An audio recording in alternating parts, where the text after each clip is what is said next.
So now you are in 1,000 stores, you've said, in 15 countries. How do you find people in those organizations to speak with and to convince them that your product belongs on their shelves? Um, that's a that's a big challenge, but really it's through focusing always on whether we're recruiting interns or whether we're looking for overseas partners, is finding people who really believe in what we're doing, because it is if you just wanted to make a fast buck, there are many better ways of doing it, and there are better products that you could do that with. So Hmm. we kind of we look for in our overseas partners people who are really passionate about our mission, people who are entrepreneurial and excited about the opportunity to introduce something new to the marketplace, because it's an opportunity and it's a challenge. And if you're not up for that, then it's not going to work. So you've got to be willing to get behind it. And a lot of the people, as a result, that we deal with, that we work with overseas, are practitioners, are health practitioners, or quite knowledgeable in this space, and they do give seminars, they do samplings, they do a lot of the work that we do here in London. They do it themselves, and that's what helps it to get established. And the same thing with the retailers. You've got to find your first, early adopter retailers and those who believe in the product.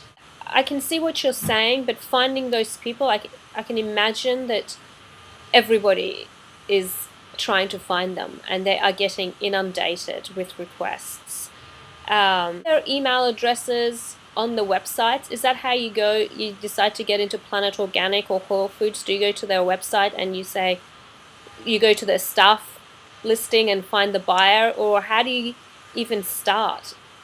Um, well, to get the listings with the retailers, that the first time, that is very, very difficult. Hmm. Um, because if you don't have contacts or connections, which we didn't, then they don't like to give away those kind of details, like the name of the buyer, the email of the Yeah. buyer, because otherwise they'll spend their whole day dealing with requests, which probably, as you said, they're only interested in 1% of them or 5% of them. I don't know. So that's really just an act of willpower, and you have to be resourceful in order to find out the names of those individuals. You also have to get their attention. So, for example, you can imagine they're getting sent, dozens of products every week, or maybe even every day, in boxes that they're kind of sitting under their desk unopened because they don't have time. So, how do you make sure that your box doesn't sit unopened? Well, you can either deliver it in person, or even if you do deliver it in person, you still might not see them. So what we did is we wrap them in beautiful baobab print In fact, I have your product here. wrapping paper with an orange bow. And Can you see that? oh, great. Okay, yeah, there you go. Um, It is beautiful. yes, I definitely can. Um, so yeah, that really helps, because if you make it irresistible to open, then you're getting people's attention. So those are the kind of things you've got to do, and you can't really take no for an answer either. You've got to keep on going even after you've had the no. I see. So when you say you didn't have connections, what sort of connections would you need to have? Someone within the organization who can introduce you? Is that something that might be? Well, for example, today, if I was starting a new business, um, or if I was a consultant for other businesses, I could get a meeting with the buyers of all the major retailers very easily, because they all know me personally. Hmm. I've got established, trusted relationships with them.